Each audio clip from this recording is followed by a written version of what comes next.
இந்த தேர்தல் சுற்றுப்பயணத்தில் நாம் இருக்கிற இடம் வந்து பார்த்தீங்கன்னா இடும்பவனம். அரசியலை ரொம்ப உற்று நோக்கிறவங்களுக்கு நல்லாவே தெரியும். இடும்பவனம் கார்த்திகை உங்களுக்கு ஞாபகம் வரும். இன்னைக்கு அவரை நாம் சந்திக்க தான் இங்கே வந்திருக்கோம். உங்களோட மறுபக்கத்தை தான் இந்த நேர்காணலில் நம்ம பார்க்க போகிறோம். நம்ம அப்படியே போயிட்டே பேசலாம்.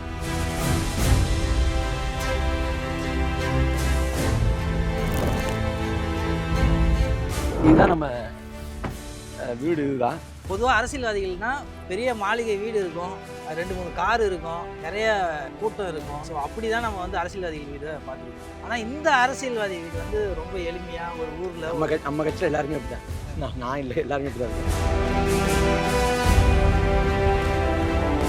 ஆத்தா வளர்ப்பெல்லாம் வளர்ந்தேன், அவங்க வளர்ப்பெல்லாம் வளர்ந்தேன். கண்ணு முடிச்சு பார்க்குறப்ப நான் அம்மா பக்கத்தில் படுத்த மாதிரி ஞாபகம் இல்லை, ஆத்தா பக்கத்தில் படுத்துக்கிற மாதிரி தான் எனக்கு ஞாபகம் இருக்குது. அப்படி ஆத்தா வளர்ப்பெல்லாம் வளர்ந்தேன்.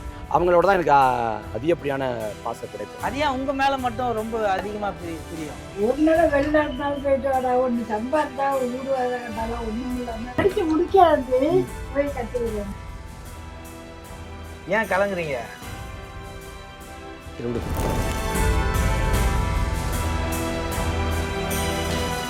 வந்து அப்பாவோட புகைப்படம்.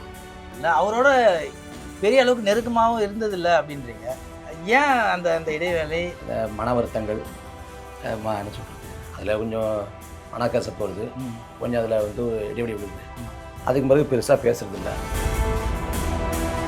நீங்கள் நம்புகிற அந்த சித்தாந்தம் மட்டும் பேசி நாளைக்கு ஒரு ஏமாற்றம் வந்தால் அது எப்படி நீங்கள் எந்த ஏமாற்றம் வரப்படுது? இந்த இன மக்கள், அதாவது என்ன சொல்கிறது, அண்ணன் சீமானோ அவரோட பிள்ளைகள் நிற்கிறோம், நாங்கள் நம்பிக்கையோடு நிற்கிறோம். இந்த இன மக்கள் எங்களை ஏமாற்றம் எப்படியோடைய நாங்கள் என்றைக்கும் இந்த இன மக்களை ஏமாற்ற போடுறோம். ஒரு டிபேட் ஷோ வந்து முடிஞ்சு எல்லாரும் வந்து காரில் அவங்களோட காரில் போகிறத நானே கண்கூடாக பார்த்துருக்கேன். எல்லாரும் போவாங்க, நீங்கள் மட்டும் வந்து ஒரு ஆட்டோவுக்காக வெயிட் பண்ணி போகிற ஒரு சூழ்நிலை இருக்கும். கம்யூனிஸ்டுகள் அப்படி இருப்பாங்க. இப்போவும் இந்த காலகட்டங்கள்லையும் அப்படி இருக்கணுமான ஒரு கேள்வி போயிடும்.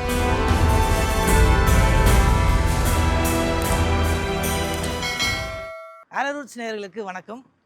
நம்ம தேர்தல் சுற்றுப்பயணத்தில் இருக்கோம். இந்த தேர்தல் சுற்றுப்பயணத்தில் நாம் இருக்கிற இடம் வந்து பார்த்திங்கன்னா இடும்பவனம். அரசியலை ரொம்ப உற்று நோக்கிறவங்களுக்கு நல்லாவே தெரியும்.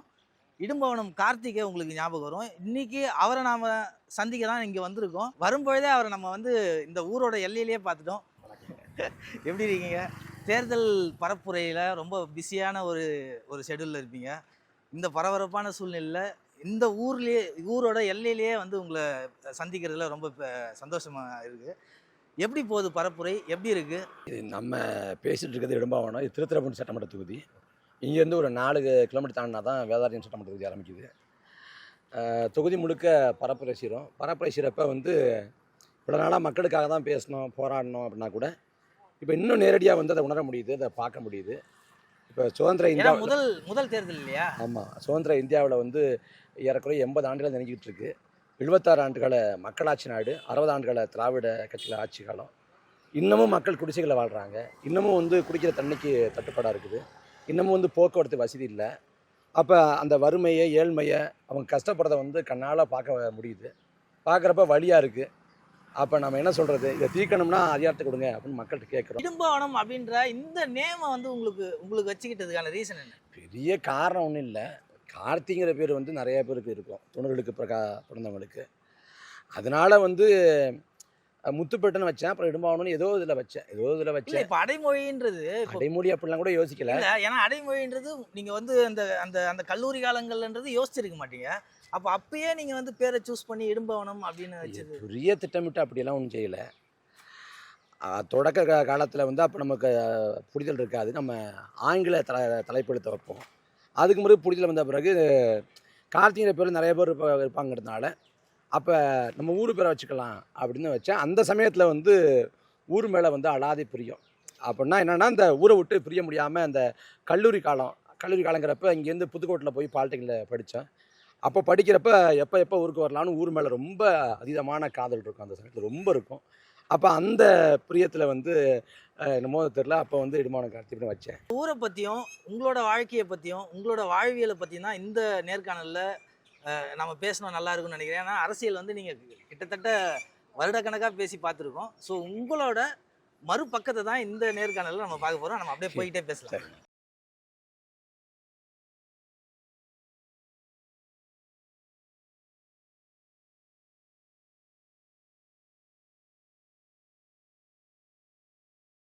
நம்ம பார்க்கும்போதே தெரியுது, இங்க இங்க இருக்கிற அந்த அமைதியும், இங்க இருக்கிற அந்த சூழ்நிலைகளையும் பார்க்கும்போது, பெரிய அளவுக்கு பணப்புழக்கமோ, பொருளாதாரமோ பெரிய அளவுக்கு இல்லாம இங்கே வந்து மாதம் வந்து 10,000 வந்தாலே இது அப்படி அமோகமாக வாழலாம். அந்த அளவுக்கு செலவெல்லாம் ஒன்றும் கிடையாது. இங்கே செலவு பெருசாக ஒன்றும் கிடையாது. இங்கே வந்து அதுதான் இது. அது மாதிரி இங்கே கல்யாண பத்திரிக்கை வாங்கி பார்த்தா தெரியும், camp London, camp Singapore, camp Malaysia அப்படின்னு போடப்பட்டிருக்கும். அது எல்லாம் வெளிநாடுல இருப்பாங்க. ஏன்னா இங்கே அதுதான் இது. மற்றபடி இங்கே வந்து விவசாயம் இருந்தாலும் தென்னை மரம் இருந்தாலும் வாழ்வாதாரம் இங்கேயே வந்து தொழில் வாய்ப்பு வேலை வாய்ப்பு அப்படின்னு எதுவும் இல்லை. அதனால இப்போ என்னோட நண்பர்களே எடுத்துக்கிட்டா எழுத்த வீடு பக்கத்து வீடு அடுத்தடுத்த வீடுகள் என்னோட கிரிக்கெட் விளையாண்டவங்க யாருமே இங்கே இல்லை. எல்லாருமே வெளிநாட்டுக்கு போயிட்டாங்க. அப்போ நான் ஊருக்கு வந்தாலே வந்து காலைல வருவேன், காலைல வந்துட்டு மதியம் சாப்பிடுவேன், மதியம் சாப்பிட்டு ராத்திரி கிளம்பிடுவேன். இங்கே இந்த பக்கம் ஆர்ப்பாட்டம் பொதுக்கூட்டம் வீட்டுக்கு வர தவிர்க்க முடியாத சூழ்நிலை வந்தால் வீட்டுக்கு வருவேன், வந்துட்டு கிளம்பிடுவேன். ஏன்னா ஒரு நாளே நம்மளை ஓட்ட முடியாது, ரொம்ப கடினமாக இருக்கும். ஒரு காலகட்டத்தில் வந்து இந்த ஊரில் கிரிக்கெட் விளையாண்டுக்கிட்டு அவ்வளோ மகிழ்ச்சியாக இருந்தோம், அவ்வளோ பேர் இருந்தோம். இன்னைக்கு யாருமே இல்லை. இருந்து நம்ம வந்து நிறைய வந்து இதை வந்து மிஸ் பண்ணுறோம் அப்படின்னு எப்பயாவது நினைச்சது உண்டா? ஊரில் நம்மளோட இருந்த நண்பர்களை தான் ரொம்ப அவங்கள தான் பார்க்க முடியலேன்னு இருக்கு. ஏன்னா வந்து இப்போ இதுதான் நம்ம வீடு. இதுதான் இந்த இடத்துல வந்து கிரிக்கெட் விளையாடுவோம். இங்கே கிரிக்கெட் விளையாடுவோம். இந்த இடத்துல வந்து ஒரு நாள் பிறந்து நாள் முடிகிற வரைக்கும் நாள் முழுக்க விளையாண்டுட்டே இருப்போம். இந்த மதிய வேளையில் கூட விளையாடுவோம். அப்படி விளையாண்ட நண்பர்கள்லாம் யாருமே இல்லை. இந்த வீட்டில் நண்பர் ஒருத்தர் இருக்கேன், ஐயப்பண்ணு. அந்த பக்கம் சரவணன் நண்பர் இருக்கேன், சோபாலன் நண்பர் இருக்கேன், இளவரசன் நண்பர் இருக்கேன், முருகானந்தன் நண்பர் இருக்கேன், சிவான் நண்பர் இருக்கேன். இங்கே வந்து யாருமே இந்த ஊரில் இல்லை. பொதுவாக வந்து ஒரு தெரு அப்படின்னா ஒரு வீடுங்க வந்து லைனாக இருக்கும், ஒரு வரிசையில் இருக்கும். ஆனால் இந்த பகுதிகளில் மட்டும் வந்து பார்த்திங்கன்னா எல்லாமே தனித்தனியாக இருக்குது. யாராவது கூப்பிட்டா கூட வந்து ஒரு 10 நிமிஷம் கழிச்சா தான் வந்து யாருக்காவது கேட்கும். அருகாமையில் இருக்காது, கொஞ்சம் தூரமாக இருக்கும். ஒவ்வொருத்தரும் ஒரு என்ன சொல்கிறது இடைவெளி விட்டு தான் இருக்கும். இதுதான் வந்து இடும்பவனம் கார்த்தி அவர்களோட வீடு. நாம் வந்து அவரை வந்து ரொம்ப ஒரு ஆக்ரோஷமான மனிதராக பார்த்துருப்போம். ஆனால் அவங்க ஊரில் அவரோட வீட்டுக்கு நம்ம இப்போ வந்திருக்கோம். அவர் பேசுகிற அரசியலுக்கு பின்னாடி அவரோட வாழ்வியலையும் அவரையும் தான் நம்ம வந்து இப்போ பார்க்க போகிறோம். அப்படியே போகலாம். இந்த வீட்டில் யார் யார் இருக்கா இப்போது? இது ஒரே வீடு தான். இப்போ கஜா புயல் சமயத்தில் வீடு நடுப்பகுதி கொஞ்சம் உடஞ்சிச்சு. உடஞ்சோடனே இந்த பக்கம் ஆத்தா அதாவது பாட்டி இருக்காங்க, ஓகே, அந்த பக்கம் அம்மா இருக்காங்க, 2 பேர் தான் இருக்காங்க.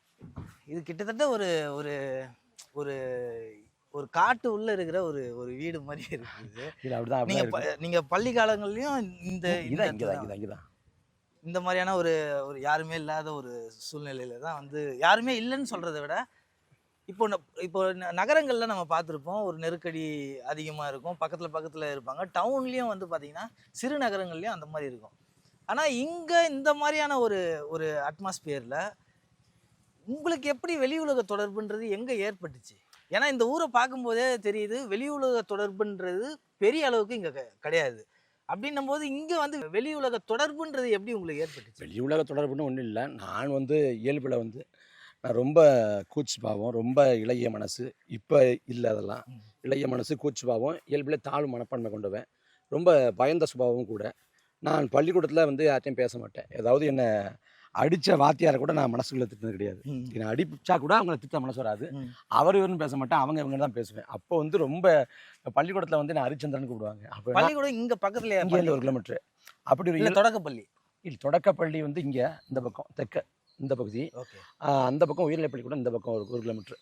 அப்படி இயல்பான ஒரு சூழலாக வளர்ந்தேன். ஒன்றும் எனக்கு நான் வந்து ஒரு சராசரி கீழான ஒரு மாணவன் தான். இந்த வீட்டில் பிரியமாக இருக்கிறாங்க. அவங்க சொல்லுவாங்க, சின்ன வயசில் வந்து நான் கோழியை கண்டு பயந்து ஓடிடுவேன் அப்படின்னு சொல்லுவாங்க. கோழியை கண்டு பயப்படுவேன், எல்லாம் நாய்க்கு பயப்படுவாங்க, நான் கோழியை பயப்படுவேன். அப்படி இயல்பான ஒரு சூழல் தான் வளர்ந்தேன். இந்த டைம் வந்து வீட்டில் வந்து ஒரு அக்செப்டன்ஸ், ஒரு பரவாயில்ல அவன் ஏதோ பண்ணட்டும் அப்படின்னு எந்த நேரங்களில் ஏதாவது வந்து அந்த மாதிரியான ஒரு சூழ்நிலை எப்போ வந்தது? இல்லை, 19-20 வயசுக்கு பிறகு நாம் எல்லாருமே வந்து வீட்டில் சொல்கிறத கேட்காம ஒரு இடத்துக்கு வந்துடுவோம். அதனால் அப்படி வந்துறதால வேறு வழி இல்லாமல் விட்டுருவாங்க தான். ஒரு 5 ஆண்டு காலம் தான், நீ சொல்கிற ஒரு 5 காலம் தான்.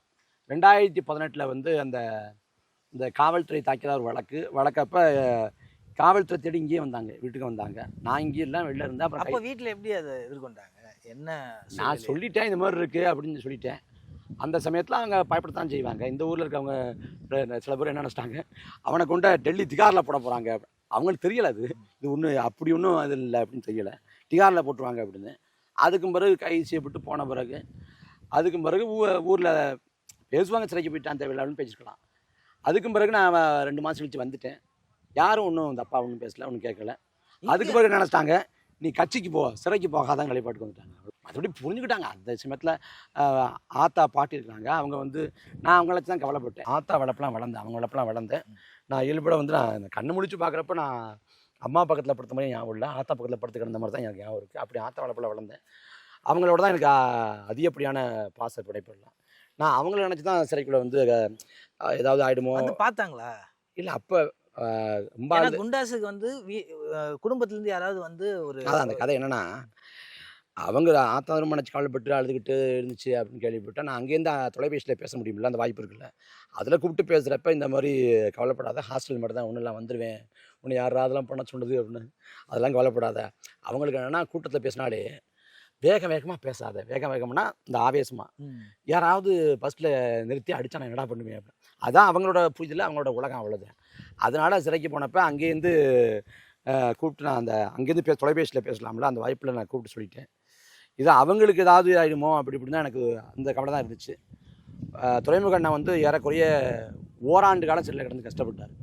அவரை விட்டுடுறப்ப ரொம்ப அவ்வளோலாம் ஒன்றும் கொடுமையானதில்லை. எனக்கு வந்து மொத்தமாக ஒரு 68 நாள், விசாரணை சிறையில் 20 நாள், தண்டனை சிறையில் ஒரு 48 நாள். இப்போ இங்கேருந்து உங்கள் பாட்டி வந்து அங்கே பார்த்தாங்க? வந்தாங்க. பொதுவாக அரசியல்வாதிகள்னா பெரிய மாளிகை வீடு இருக்கும், 2-3 கார் இருக்கும், நிறைய கூட்டம் இருக்கும். ஸோ அப்படி தான் நம்ம வந்து அரசியல்வாதிகள் வீடு பார்த்துருக்கோம். ஆனால் இந்த அரசியல்வாதி வீடு வந்து ரொம்ப எளிமையாக ஒரு ஊரில் நம்ம கட்சியில் எல்லாருமே அப்படி தான். நான் இல்லை, எல்லாருமே அப்படி தான் இருக்கும். ஏன்னா வந்து இந்த வீடுகளில் நீங்கள் பார்க்கும்போதே நமக்கு தெரியுது, கிட்டத்தட்ட ஒரு ரொம்ப பழைய வீடுன்னு மட்டும் தெரியுது. இப்போ இந்த களவாணி படத்தில் வரும்ல, அந்த மாதிரி தான் இந்த பக்கத்தில் வீடு. இப்போ வந்து புதுசாக கொஞ்சம் தரம் மட்டும் போட்டிருக்காங்க, அது மட்டும் தெரியுது.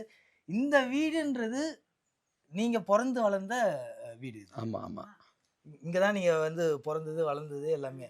இன்னமும் ஏன் வந்து ஏதாவது நோக்கம், ஏதாவது ஒரு ஆசை இருக்கா? நம்ம வந்து வீடு எப்படியாவது கட்டணும், மாற்றி கட்டணுன்ற ஏதாவது ஒரு ஆசை? ஒன்று போய்க்கும் அப்படிலாம் ஒன்றும் இல்லை, அப்படின்னு பார்த்துக்குவோம். உங்களோட பாட்டின்னு நீங்கள் சொன்னீங்க, பாட்டியை பற்றி நீங்கள் சொல்லலாம். பாட்டியும் உங்களுக்குமான வச்சுக்கிட்டே எப்படி சொல்கிறது? நான் அப்புறமா என்ன பரவாயில்ல, நீங்கள் சொல்லலாம். ஆத்தா அவ்வளோதான், என்ன சொல்கிறது. கார்த்தியை வந்து கைது பண்ணி குண்டாஸில் இருக்கும்போது கையெழுத்து போட வந்தீங்களா? அப்போ என்ன நினச்சிங்க? மெட்ராஸுக்கு அப்ப என்ன நினைச்சீங்க? நம்ம பையன் வந்து வந்துருவான் அப்படின்னு நினைச்சீங்களா? இல்ல ஏன் இவன் இப்படிலாம் இவனோட பேசுறதுக்கு அவனை பாக்குறதுக்கு அங்க அவ்வளவு ஆசை, அவ்வளவுதான் அழுதுகிட்டே இருந்திருப்பேன். அவ்வளவு பிள்ளை ஜெயில இருக்கிறானே, எப்போ வருவான், எப்போ பாக்குறேன், எப்போ. அப்புறம் கூட்டத்துக்கு இதுல வந்தான் வேலை. எப்பயாவது நினைச்சிருக்கீங்களா? எப்பயாவது நினைச்சீங்களா இவனுக்கு ஏன் இந்த வேலை, ஏன் வந்து இதெல்லாம் பண்ணுறான், ஏதாவது ஒரு ஒழுங்காக வந்து வேலைக்கு போகாமல் எதுக்கு அரசியல்னு ஏதாவது சொல்லியிருக்கீங்களா? ஆமாம். என்ன சொன்னீங்க? சொன்னா கேட்டதானே, நான் சொல்கிறதாச்சே. ஒரு நேரம் வெளிநாட்டுனாலும் போயிட்டு வாடா, ஒன்று சம்பாதித்தா ஒரு வீடு வேலை கட்டாலாம், ஒன்றும் இல்லாமல் கட்சியில் போய் படிக்கிறதும் போய் கட்சியில் வந்துட்டானே. அப்போ கேட்டது இப்போ கேட்கல, அப்போ படித்து முடிக்காது போய் கட்சியில் வந்துட்டான். யாராவது பெருமையாக சொல்லியிருக்காங்களா வந்து உங்கள் பேரன் வந்து இவ்வளோ நல்லா பேசுகிறான், இவ்வளோ நல்லா கட்சியில் செயல்படுறான் அப்படின்னு யாரெல்லாம் சொல்லியிருக்காங்க? யாரெல்லாம்? நிறைய பேர் சொல்லியிருக்காங்க. வீடியோலாம் பார்ப்பீங்களா? பார்ப்பேனே, யூடியூப்ல பார்க்க தெரியாது, காமிச்சது. வேற யாருன்னா எடுத்து உங்களுக்கு போட்டு காட்டுவாங்களா? வெற்றி தான் போட்டு காமிப்பான். புத்துவரில் ஒரு சித்தப்பா இருக்கவ, அவங்களும் ரொம்ப பெருமையா ஆட்சி தேசத்தை பற்றி அவங்க ரொம்ப பெரிய விடுவாங்க. சின்ன பிள்ளைலேருந்து பேச ஆரம்பிச்சுட்டானா, அதனால சின்ன பிள்ளைங்க பேசுனா இப்போ தானே 12 வருஷம் தானே ஆகுது. இப்போ இவ்வளவு பேசுறானா, எப்படி பேசுறானோன்னு அவங்களுக்கெல்லாமே ஒரு இதாக இருக்கும் ஆசை. எங்களுக்கெல்லாம் அவ்வளோ ஆசையா இருக்கும், பேசுறது, கொள்றது, போறது, பழகுறது எல்லாம். நம்ம பையன் வந்து அரசியல் நம்ம வந்து சாதிக்கிறான், மக்களுக்கு சேவை செய்யறான் அப்படின்னு ஏதாவது நினைச்சிருக்கீங்களா? எப்பயாவது நினைச்சிருக்கீங்களா? அதெல்லாம் பெரியம்மா நினைப்பேன், பெரியம்மா சொல்லுவேன். ஆனா அந்த காசி பணம் வச்சுக்கணும், அது ஒரு அதுல எல்லாம் ஆசையே இல்லை. கார்த்தியை சின்ன வயசுல நீங்க பார்த்ததுக்கும் இப்ப பாக்குறதுக்கும் என்ன வித்தியாசம்? என்ன வித்தியாசம்? கருத்து போயிடுறான். அப்பவும் சேப்பாங்கண்ணா, அப்ப மூஞ்செல்லாம் இப்ப ரொம்ப கருப்பா இருக்கு. அப்ப கொஞ்சம் கலரமா இருந்தான். ஏன் வந்து கார்த்தி ரொம்ப பெரியமா இருப்போம், பாசமா இருப்போம். அது ஏன் உங்க மேல மட்டும் ரொம்ப அதிகமா பிரியம்? தாத்தா அதை விட தாத்தா பள்ளிக்கூடம் வந்து வாரத்துக்குள்ள தங்க பிள்ளை வரட்டும், தங்க பிள்ளை வரட்டும்னு கொஞ்சம் வந்தோடனே அவ்வளவு பிரியமா இருக்கும். ஏன் கலங்குறீங்க? சரி விடுங்க.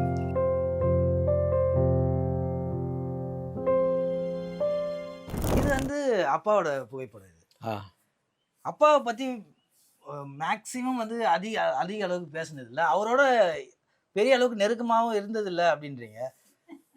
ஏன் அந்த அந்த இடைவேளை, அந்த சைலண்ட்டு? 10வது வரைக்கும் சராசரியாக இருந்துச்சு. 10வதுக்கு பிறகு 11ஆம் 12ஆம் படிக்கிறப்ப இந்த மன வருத்தங்கள், என்ன சொல்கிறது, அதில் கொஞ்சம் மனக்கசப்பு வருது, கொஞ்சம் அதில் வந்து இடைவெளி விழுது.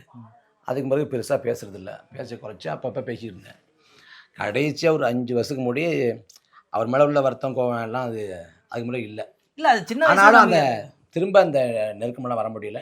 அவர் விளையாட பாட்டு இருந்தார், நான் என் வேலையை பார்த்துக்கிட்டு இருந்தேன், அவ்வளோதான். மற்றபடி ஒரு 14 நமக்கு சின்ன வயசுல பெற்றோர்கள்கிட்ட ஒரு மாற்று கருத்து ஏற்படுறது இயல்பு தான். அதுக்கப்புறம் அது காலப்போக்கில் அது போயிடும் இல்லையா? இல்லை, மனக்கசப்பு வந்துச்சு, இடைவெளி வந்துச்சு. அதுக்கு பிறகு திரும்ப அந்த மனக்கசப்பு வருத்தம் கூட கோவம் கூட அதுக்கு பிறகு காலப்போக்கில் ஒரு முதிர்ச்சியில் அதெல்லாம் போகுது. ஆனால் அதுக்கு பிறகு அதே போல் நம்மளால் திரும்ப ஓட்ட முடியல. அதனால அவர் பாட்டு அவர் இருக்கட்டும், நான் பாட்டு இருக்கட்டும் அப்படின்னு சொல்லிட்டு அவ்வளோதான். அவர் இப்போ வந்து மறைஞ்சிட்டாரு. அது அந்த நேரங்களில் உங்களுக்கு அது இல்லை இன்னும் கொஞ்ச நாள் இருந்திருக்கலான்ற அந்த எனக்கு என்ன சொல்கிறது, இன்னும் கொஞ்ச நாள் இருந்திருக்கலாம் அவர் அப்படின்ற எனக்கு சரியாக சொல்லணும்னா எனக்கு அழுக கூட வரல. ஆனால் ஒன்றே ஒன்று தோணுச்சு, ஒழுங்காக வாழ்க்கையை வாழாமல் போயிட்டாரு, எப்படி போயிட்டாருன்னு தோணுச்சு. வாழ்க்கையை வச்சு கடைசி வரைக்கும் ஒழுங்காக வாழாமல் போயிட்டாரு அப்படின்னு தோணுச்சு.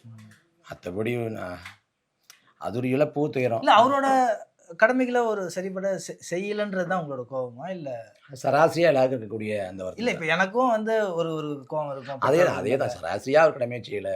ஒருவேளை அரசியலிருந்து ஓய்வு பெற்றுறீங்க அப்படின்னா அது என்ன பண்ணணும் அப்படின்னு ஏதாவது ஒரு ஐடியா இருக்கா? அரசியலில் ஓய்வு பெற்றங்கிற அளவுக்கு நம்ம ஒன்றும் உழைச்சி கழிக்கல, அந்த அளவுக்கு ஒன்றும் பண்ணலை. ஓகே, என்ன சொல்கிறது, இது பிறவி பயன், வாழ்நாள் கடமை அப்படின்னு நினச்சி இதை செய்கிறோம். இதை விட்டு நமக்கு அப்படி ஒரு உலகத்தை கற்பனை பண்ண முடியல, அப்படி என்ன பண்ணுவேன்னு தெரியல. அதனால் அது இல்லாமல் ஒரு இல்லை, இங்கே வந்து விவசாயம் பண்ணிட்டு நம்ம ஊர்லேயே இருக்கணுன்ற ஒரு ஏதாவது ஒரு ஐடியா கற்பனை எனக்கு இல்லை. கற்பனை கூட இல்லை எனக்கு இல்லை. கற்பனையோ ஒரு கனவு கூட எனக்கு இல்லை. அரசியலை தவிர்த்து என்னால் எதுவுமே யோசிக்க முடியலன்ற அந்த அந்த அவ்வளோ ஒரு தீவிரமான ஒரு அரசியல் ஒன்றும் இல்லை.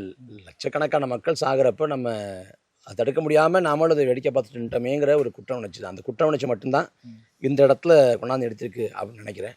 அதெல்லாம் அந்த குற்ற உணர்ச்சி வந்து எப்பயும் போகாது. ஏன்னா நிறைய அரசியல்வாதிகள் நீங்களே பார்த்துருப்பீங்க, விவசாயம் பண்ணுவாங்க, வேற ஏதாவது ஒரு காளை மாடுகள் வளர்ப்பாங்க, இல்லை அவங்களுக்கு ஏதோ ஒரு படிப்பாங்க. இல்லை, நீங்கள் சொல்கிற அது நம்ம கட்சிக்கு பொருந்தாது. நம்ம கட்சி வேற மாதிரி தானே, அதனால் அது நமக்கு பொருந்தாது. அப்போது அரசியல்ன்றது உங்களோட வாழ்நாள் அரசியல்னு சொல்கிறத விட இனத்துக்கான கடமை. இனம் அழிஞ்சு போச்சு, அந்த அழிவுக்கு வந்து நீதி கிடைக்கல, அது நீதி நோக்கிய பயணம், பாய்ச்சல். அதில் வந்து வாழ்நாள் முழுமைக்கும் போராடுவோம். அந்த நிலத்தில் தலைவர் போராடி கடைசி வரைக்கும் நின்னது போல் இந்த நிலத்தில் அவர் பிள்ளைகள் இன்னும் அப்படிங்கிற அந்த வரலாறாவது வரட்டும். இதுக்கு முன்னாடி நிறைய நாங்கள் வந்து இன்டர்வியூ பண்ணியிருக்கோம், அரசியல்வாதிகள் இருக்காங்க. ஆனால் முதல் முறையாக இந்த மாதிரியான ஒரு அட்மாஸ்பியரில், இந்த மாதிரியான ஒரு சூழ்நிலையில் ஒரு இன்டர்வியூ, குறிப்பாக வந்து ஒவ்வொரு அரசியல்வாதிக்கும் ஒவ்வொரு பின்புலம், ஒவ்வொரு தொழில் இருக்கும். ஆனால் நீங்கள் எதுவுமே இல்லாமல் இந்த கிராமத்து வாழ்க்கையும் விட்டாச்சு, குடும்பத்தாரோட வருங்காலம் எதுவுமே இல்லாமல் வெறும் நீங்கள் நம்புகிற அந்த சித்தாந்தம் மட்டும் பேசி நாளைக்கு ஒரு ஏமாற்றம் வந்தால் அது எப்படி நீங்கள் எந்த ஏமாற்றம் வரப்படுதில்லை. இந்த இன மக்கள், அதாவது என்ன சொல்கிறது, அண்ணன் சீமானோ அவரோட பிள்ளைகள் நிற்கிறோம், நாங்கள் நம்பிக்கையோடு நிற்கிறோம். இந்த இன மக்கள் எங்களை ஏமாற்றம் எப்படிய நாங்கள் என்றைக்கும் இந்த இன மக்களை ஏமாற்ற போகிறதில்லை. அதனால் அப்படி ஒரு ஏமாற்றம் இல்லை. மக்களை நம்பி தான் தேர்தல் நிற்கிறோம், அவங்க என்ன பண்ணுறாங்கன்னு தான் பார்க்கணும். அதனால் எங்களுக்கு வந்து ஏமாற்றம்ங்கிறது மக்களுக்கு எங்களுக்கு கொடுக்கக்கூடிய அங்கீகாரத்தை பொறுத்து தான், மற்றபடி வேற எந்த ஏமாற்றம் இல்லை. இதான் முதல் முறைன்னு நினைக்கிறேன் உங்களோட வீடையும் உங்களோட பாட்டியும் நீங்கள் வந்து கேமரா முன்னாடி இது பண்ணுது. ஸோ ஒரு விசித்திரமான ஒரு அரசியல்வாதியை இந்த தமிழ் சமூகம் அப்படி இல்லை. ஏன்னா இப்போ எளிமை அப்படின்னு நம்ம நிறைய அரசியல்வாதிகளுக்கு நம்ம எளிமைங்கிறது ஒரு அடையாளம் இல்லைன்னு சொல்கிறேன். முன்பே சொன்னது போல பாஜகவுடைய எளிமையான நாட்கள் உண்டு, அதனால் வலதுசாரிகளையும் உண்டு. அப்போ எளிமைங்கிறது அடையாளம் இல்லை. எந்த கோட்பாடை ஏற்றுக்கொண்டு மக்களுக்காக எந்த பக்கம் நிற்கிறாங்க, மக்கள் பக்கம் நிற்கிறாங்களா, ஆளும் பக்கம் நிற்கிறாங்களாங்கிறது தான். அதனால் எளிமைங்கிறது ஒரு அடையாளம் இல்லை. 8 வருடங்களுக்கு முன்னாடி தனியார் தொலைக்காட்சியில் நான் வந்து டிபேட் ஷோவோட கோஆர்டினேட்டராக இருக்கேன். அப்போ வந்து உங்களை வந்து விருந்தினராக பேசுகிறதுக்கு அழைக்கிறேன். அப்போவும் நீங்கள் வந்து ஒரு ஆட்டோவில் வரீங்க. இப்போ அப்படியே கட் பண்ணால் 2026, 26 ஒரு ஷோக்காக, ஒரு நிகழ்ச்சிக்காக நான் உங்களை வந்து விருந்தினராக அழைக்கிறேன். அதே மாதிரி 8 வருஷம் கழிச்சும் ஒரு ஆட்டோவில் வரீங்க. இது வந்து அரசியல்வாதிகளுக்கு இந்த எளிமைன்றது தேவையாக இருக்கா, இல்லை உங்களுக்கு வந்து அது வந்து அந்த எளிமை தான் உங்களுக்கான அடையாளமாக பார்க்குறீங்க? அதாவது எளிமைங்கிறது ஒரு அடையாளம் கிடையாது. எளிமைங்கிறது அடையாளம் இல்லை. அது அவங்களுக்கு எது சௌகரியமோ செய்கிறாங்க. ஏன்னா 8 ஆண்டுகள்ல எல்லாமே மாறிடுச்சு. இல்லை, அது நம்ம ஒரு அடையாளம் சொல்ல முடியாதுல்ல. இப்போ இப்போ தமிழ்நாட்டில் பாஜகவை சேர்ந்த எம்ஆர் காந்தி அப்படின்னு சட்டமன்ற உறுப்பினர் இருக்காரு. செருப்பே போட மாட்டார், எளிமையானவர், தலையில் படுத்துங்கிறாரு அப்படின்னு சொல்லுவாங்க. ஆனால் அவங்க அரசியல் வந்து ஆபத்தானது, மக்களுக்கு விரோதமானது. இல்லை, அதை நான் புரிஞ்சுக்கிறேன். ஆக்சுவலாக உங்களுக்கு வந்து அந்த எந்த எதிர்பார்ப்பும் இல்லை, நமக்கு இது போதும் அப்படின்ற ஒரு இது இருக்குது. ஆனால் காலம் வந்து மாறுது இல்லை, அடுத்தடுத்து வேலைகள் இன்னும் சீக்கிரமாக நடக்கணும் அப்படின்னும் பொழுது நான் ஒரு 2 வீலர் கூட வந்து நான் ஓட்டி பார்த்தேன். அதாவது நான் இருசக்கர வாகனத்தில் போனால் நம்ம ஓட்டணும், அந்த தானி ஆட்டோவில் போனோம்னா நம்ம பாட்டை கேட்டு தூங்கிட்டு வரலாம். ஏன்னா அதான் எனக்கு சௌகரியமாக இருக்குது. ஒரு டிபேட் ஷோ வந்து முடிஞ்சு எல்லாரும் வெளியில் போவாங்க, எல்லாரும் வந்து காரில் அவங்களோட காரில் போகிறத நானே கண்கூடாக பார்த்துருக்கேன். எல்லாரும் போவாங்க, நீங்கள் மட்டும் வந்து ஒரு ஆட்டோவுக்காக வெயிட் பண்ணி அங்கேயே காத்திருந்து போகிற ஒரு சூழ்நிலை இருக்கும். அது வந்து எப்பயாவது தோணியிருக்கா?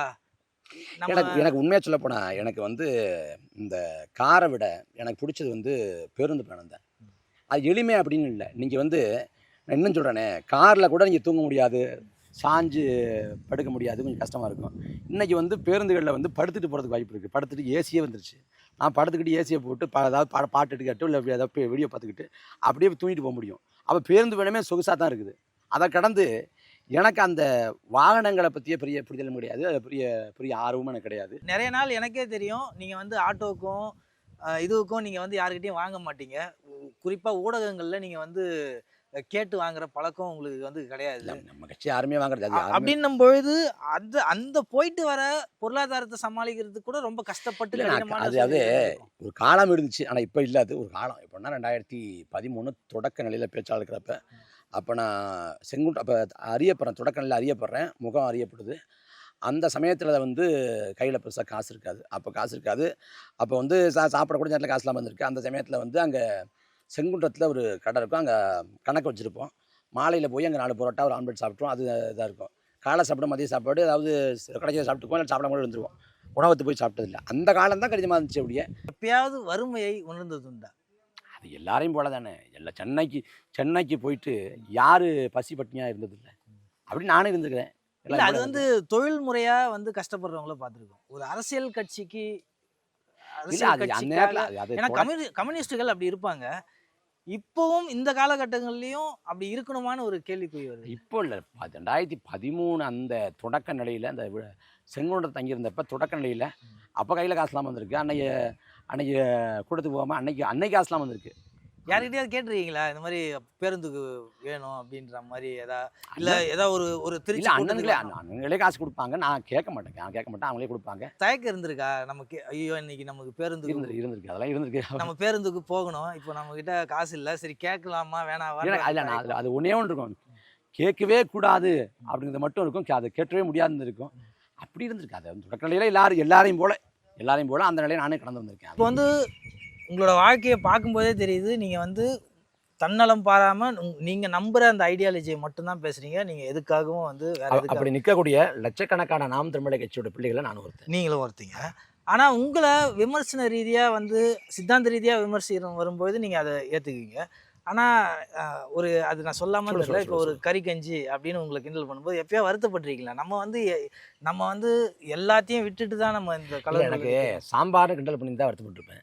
கறி கஞ்சிக்கிட்டு நான் வருத்தப்படணும், அதெல்லாம் எனக்கு அதில் ஒரு வருத்தம் இல்லை. எனக்கு அதில் எனக்கு அதாவது பொது வாழ்க்கைன்னு வந்துட்டோம்னா அடிப்படையாக வளர்த்து கொள்ள வேண்டிய குணம் வந்து சகிப்புத்தன்மை, அடக்குமுறை, ஒடுக்குமுறை, அவதூறு பரப்புரை, தனிநபர் தாக்குதல், வசவு, எதுவாகினும் நம்ம ஏற்றுக்கொண்டு தான் போய் தான் ஆகணும். அதனால் அது ஒருபோதும் ஒருத்தனை திட்டி நான் சலனப்படுத்திட முடியும், என்னை வந்து நிலைக்குள்ளே வச்சிட முடியும்னா நான் இந்த போராட்ட காலத்தை தேர்ந்தெடுத்தோம். அதனால் அதை பற்றி ஒரு நாள் கவலைப்படுறது கிடையாது. நீ என்ன வருத்தப்பட்டதே இல்லை, நீ என்ன கெட்ட வார்த்தை கூட திட்டிக்க, நான் வந்து ஆனால் அதுக்கு நம்ம தகுதி இல்லையே, ஏன் இப்படிலாம் சொல்கிறாங்க அப்படின்னு நீங்கள் அதை ஒரு 10 வருஷத்துக்கு முடியும் 2016 காலகட்டத்தில் வந்து இந்த ட்விட்டரில் வந்து பின்னூட்டத்தில் வந்து ஏதாவது திட்டினாலோ இல்லை கேள்வி கேட்டாலோ வந்து அப்போ நாம் பதில் சொல்லி அவங்கள வென்றணும், பதில் சொல்லிக்கணும்னு தோணும்.